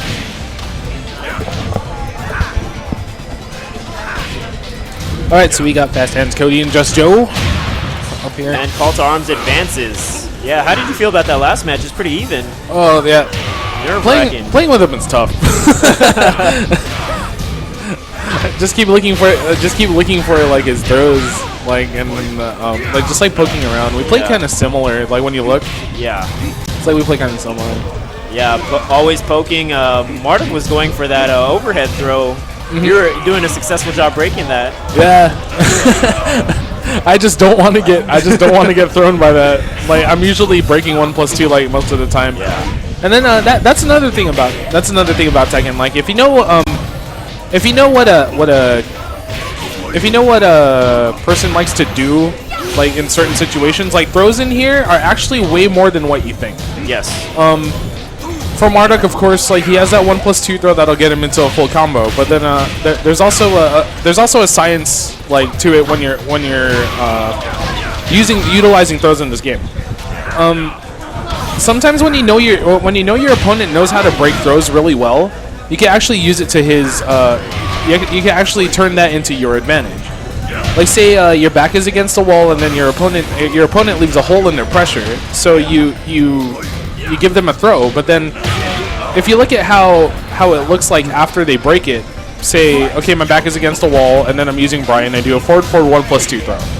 If they break it, we switch positions. That means their back is against the wall.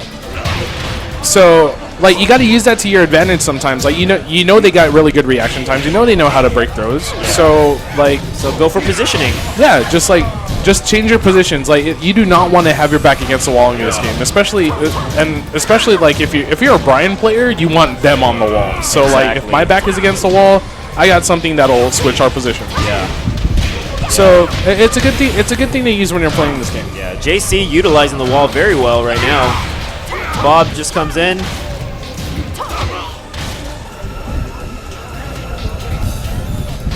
Okay, like both players just spacing out a little bit, feeling out what they're doing. Yeah. Fast Hands Cody takes the first set. So, Joe has got to actually utilize his bad habit that he has. Utilize his bad habit. Like he has a habit of ducking, but then like lucky for him, a lot of Ganryu's frame traps actually involve highs. Yes. So ducking is an advantage, especially that's a common habit of 2D players, right?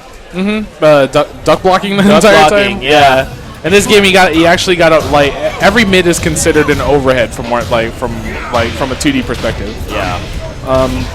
Like basically, you're gonna spend a lot of your time stand blocking unless you have a character that has something to duck for. Yes. Paul definitely has something to duck for, especially when you're at the wall. You gotta look out for that. Yeah. So does Ganryu. Ganryu has an assault of highs and mids. Yeah, like he has his number of mids are like all right. Like they go into mix-ups, but then it's like not really too much of a threat. He does have a mid launcher, but a lot of his good stuff are like it's pretty much high, and also he's got some good loads as well. So ducking against Ganryu is not like it's pretty common when you look at it. Good tag by Just Joe right now. JC continuing the momentum right there, chipping away at those elbows. Yeah, like JC is actually a different flavor, like in Cody's team, because she has a lot of mids. Yeah. So like you get conditioned to block Ganryu, and then like you're still in that mindset, like JC's gonna screw you over. Exactly. So gotta- it's a setup team. Yeah, she's she will condition you to stand, and Ganryu will definitely condition you to duck. Good tag assault by Paul, breaking up that momentum that the Ganryu's high attack game, right? See, that's a high. You can duck that. Like, it's actually very bad on lift. You can actually like do huge launch into like major damage off of that. It's like just Joe not really taking advantage of that, but actually gets him into a combo. Tries to go for high damage, but messes up the ender. Like gets into that Hurricane Rana. It's like one thing that Bob players really need to utilize more. Like it's like some of his like core gameplay. It's like crouch dash 4, which is a like crouch dash 4 1+2. I think it's a it's a low into a mid that you can't block the second hit, and it's a lot of damage. And his down 1, it's a little chop that goes straight to the ground. Like it's completely safe. And then like if anyone tries to do anything and puts them in crouch, you could do like you could like continue your pressure just by using that move, and also like doing that on their like while they're like on the ground. Cody with his signature combo doing a lot of damage. Yeah. Definitely utilizing Julia's new flavor of throwing and all those luchador moves. Oh yeah, the luchador moves are definitely definitely a weird spin on that. Like just like looking at her do that is pretty weird. But like I guess they try to make her like differentiate from like bringing out Michelle and JC. Yeah, where you have a bunch of clones in this game. You have the Laws. Yeah. Team Law, which is essentially, you know, martial law with fake outs. Oh yeah. Another thing about team composition is that a lot of people are actually using like Law, Asuka, and June, or like Alex Roger or something like that. Yeah. Jack and Jack. Yeah. One thing about that is actually like it could be disadvantages when you have clones of a single character on your team, because what if the person's really good at that matchup? Yeah. Like if they know how to deal with Law and his key moves, like they might have a couple of small differences, but if they know that matchup really well, like, you're pretty much screwed if they know it. Yeah, it's essentially fighting two of the same player then. Yeah, it's like, obviously. It's like two of the same character. Like people want to like save face and like say like, hey, I'm using a team. I'm not doing solo. Like, like Law, like two Laws is very common online. But if you see people like know that matchup, they just get destroyed. Yeah, definitely. Round 2. Cody takes the first match. Yeah, this is a really good match. Like Cody beat like both of these guys are like have been around for quite a while. Like just like me. We just started like getting into this game because like I mean it's like for most of us it's like our first competitive fighting game. That was pretty much like the case for me, Adrian, and I think Cody. Definitely. You know, you always go back to that first one. Always go back. Yeah. Dang, like Ganryu having pretty much no health in the back. Yeah. Oh, tries to get him in that keep out move on the hard tag. Yeah. Oh, Hurricane Rana. There it is. Oh, gets him on that. I think it was like running 1+2. I think it's a high. Yeah. That move is deceptive, man. Yeah. It kind of looks like the startup for like forward 4-1, like her shotgun elbow. Yeah. But yeah, like it's just a like it's a high that's duckable. Like if you know that the character like the person wants to do that, like you could just like duck it and launch it like on reaction. But then you really have to know, because they could just like run in and then just do that, like her scissor kick. Yeah. Just right there. Yeah. Ganryu comes out, continues the Gonna combo. go for the big damage. Big damage there. Oh, gets the hard tag to Marduk. He might be regretting this. This is gonna be huge. Oh, drops the combo. Oh. Like, hopefully Cody doesn't pay for this later. Oh, it looks like he clutched it out. Yeah, Ganryu showing life in that last round. Oh yeah, he is definitely putting some damage. Like even though he was very close to being dead in that last round, like he did a lot of damage to the other characters, so it was like more than enough. Yeah. Marta getting that mix up off of that. Scissor kick getting punished right here. Oh, we both got air throws. Come on now. Oh, tries to go for a run up option. Doesn't really get it. Yeah, using a signature Julia move. Yeah, Cody being on the offense, looking very good. Oh, like Adrian just going for that down forward four, just keeping it safe, like going on to keep out. He doesn't have no real reason to take risks. Yeah, definitely. You got Ganryu who's gonna go high. You gotta wait for your time, right? Mm-hmm. For those of you who don't know how, like who don't know how to like really apply like 2D mentality into this game, when you're playing against like another player, like you should like life lead is definitely a factor in this game also, because like if you're in life lead, you could tell like they would want to tag out after this combo. Like, but it depends on how they want to tag. Do they want to sacrifice like the red life of their like support character? Like, do they want to sacrifice that to come in safely, or do they want to like see if they could actually turtle themselves out, like backdash canceling really fast, and then trying to get into a safe distance where they could actually do a hard tag in? Yeah. So we got Bonfire taking the first set. Mm-hmm. Bonfire taking the first set. Now we switched to a wall stage, so this could be the difference. Yeah, this might be the difference. Like you got some like pretty devastating wall combos.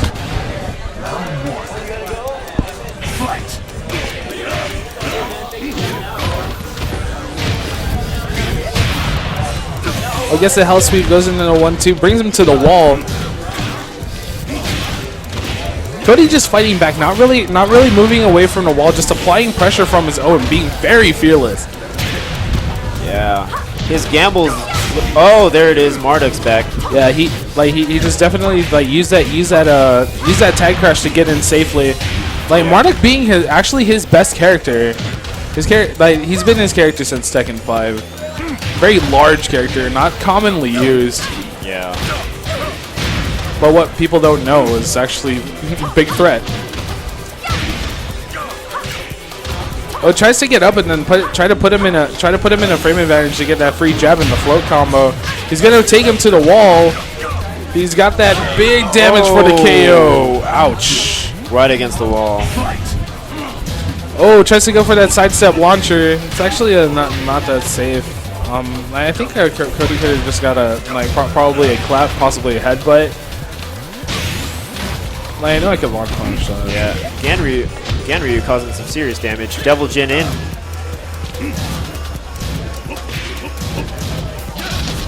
Oh, he's trying to keep out with electrics.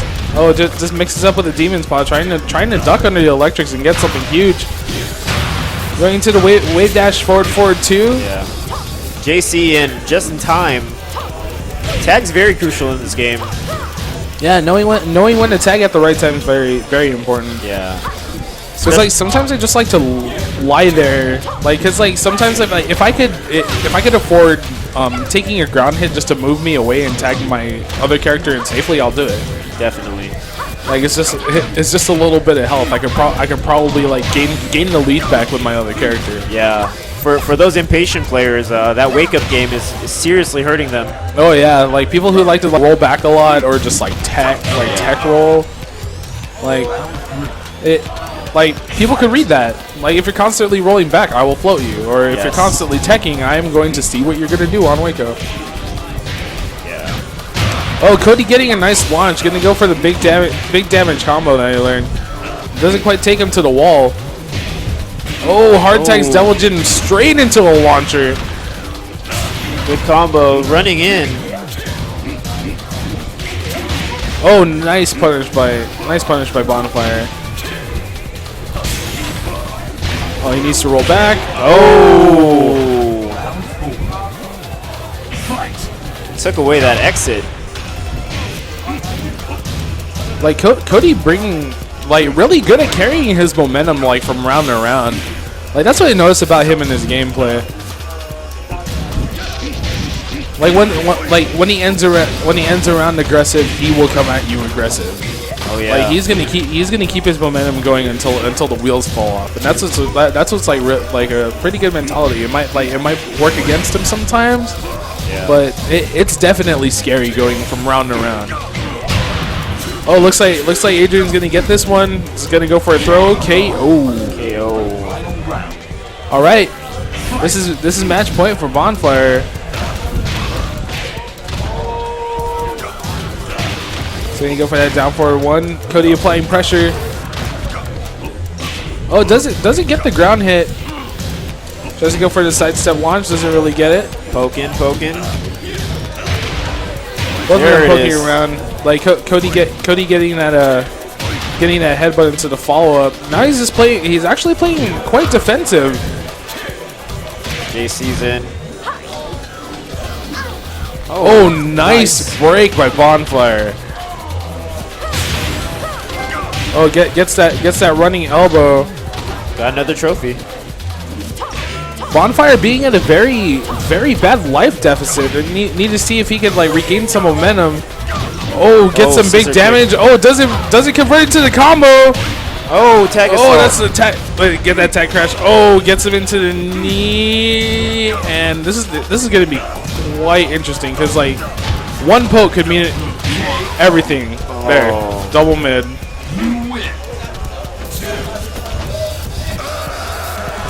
Yeah. It's So- one of the last matches, so it's out of 5. 3 out of 5. Yeah. Let's go. Out of 5.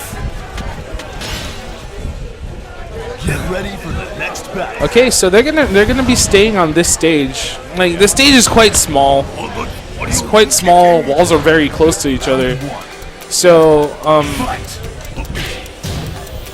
like many opportunities for getting wall damage. Yeah, definitely. Devil Jin taking a lot of damage, more than halfway. There Yeah, comes one- Mordek. One of the things about playing Mishimas, like if you guys want to pick up a Mishima, like it's not necessarily an easy character to learn.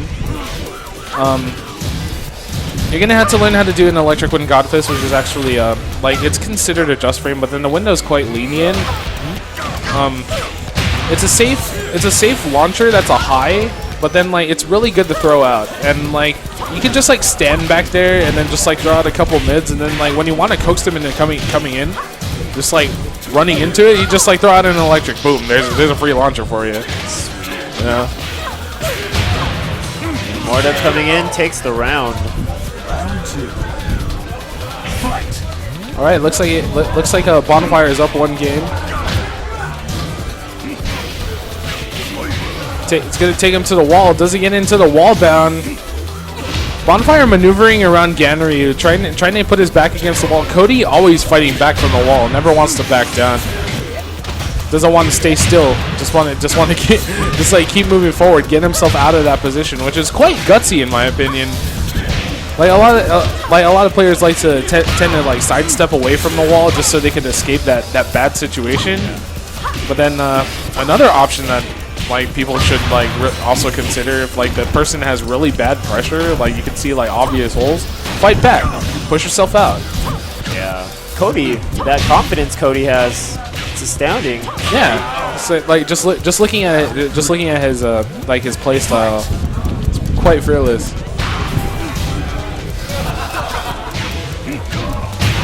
Oh, it goes into the bound. He's gonna go for that big damage. Gonna bring him to the wall. Oh, there it is. Ooh, that hurts. Keeping that going. Wow, he just pretty much took like almost all of his life just from like one good combo and a good follow up. Like a couple of wrong guesses, you're practically dead. Definitely. And JC following the onslaught. Oh. Taking Devil Jin for a ride right now. Right up against the wall. It's like Bonfire just like pretty much like ate that mix up, just like straight up ducked on the shotgun spin.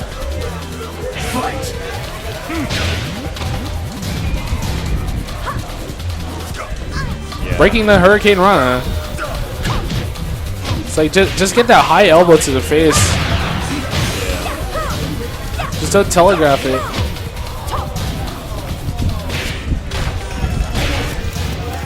The score right here is 2 games to 0. 2 games to 0. Bonfire. Bonfire. Looks like Cody might be closing out one game. He's gonna go for something basic, trying to take him to the wall. Doesn't get it. Ganryu getting punished on the tag. Oh, Bonfire trying to fish out for another wall splat. Back to 1 is actually like quite good. I think it's like, from what I understand, I think it's like 12 frames. It's a good Punisher, natural combo. It's a high, but it actually wall splats. So you could get another huge combo after that. Awesome, man. Cody takes the set. So score 2-1. Bonfire up. Yeah, Cody definitely using his like his gutsy gameplay style just to like bring himself back. Like, it also translates into the Street Fighter game. If you ever watch him play, like, everyone knows that he's really clutch. Cody's got a really good clutch back there. Yeah, Cody seems like a player that just pretty much reads you while he's playing you. Yeah, very smart. Very smart player. I also like to see the same for Bonfire as well. Like if you watch him play Marvel, like we have like a lot of stuff in like views in common, and like when we think of like Tekken, it's kind of like Marvel. Like I said, like I talked about this like subject earlier. But yeah, it looks like Bonfire is like having like quite a bit of momentum in here. Like Marduk pretty much at full health, trying to pressure JC at the wall, gets hop kicked. Doesn't get follow up into a combo. Ganryu coming in with rage. Oh, just goes like right underneath that flying tackle. Oh, nice simple punish by Bonfire. Just enough to kill him. Don't want to try anything bigger than that if you know it's gonna kill him. You can go for something small. Yeah. Yeah, beginning players tend to go for the big hit, right? Yeah. Like if you know it's gonna kill, them, and then it's like really, it's like smaller, then go for it. If it's an easier punish, go for it. Just as long as you get that point. Oh, both characters. Oh, nice low parry by Bonfire, converting it into VTS cancel. Oh, nice mid chain on wake up. He's just gonna be like safely poking around, backing up from the Ganryu, because Ganryu up close is quite dangerous if you're trying to press buttons. There's that elbow.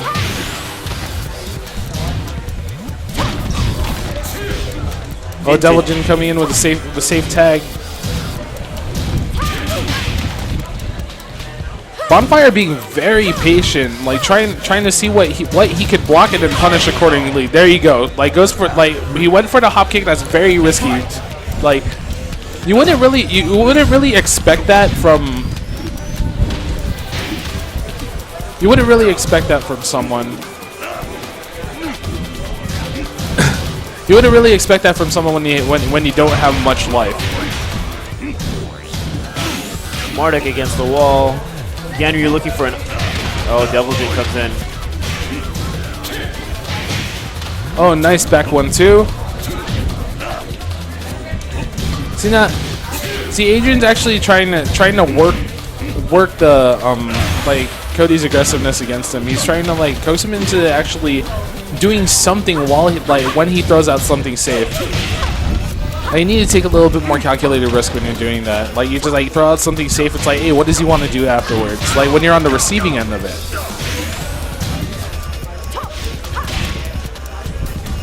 Oh, tries to go for that Hurricane Rana. Goes for it and actually has it connect. Cody trying to go for the wake up. Doesn't get it. Trying to constantly pressure him on the wall. Oh, gets the low. He's gonna go for the butt stomp. Actually gets the tag. Gets the tag in between. 5 seconds left on the clock. Don't know what to do. Like you got 1 second left. Actually gets the KO with the headbutt. That was amazing. Great Cody reaction. on the board. Oh, tries to get him with a throw right away. Need to face on entry. Show that lady who's boss. Gonna give you an uppercut. It's like try to bring her to the wall. Doesn't get it. Oh, nice flop watch. Doesn't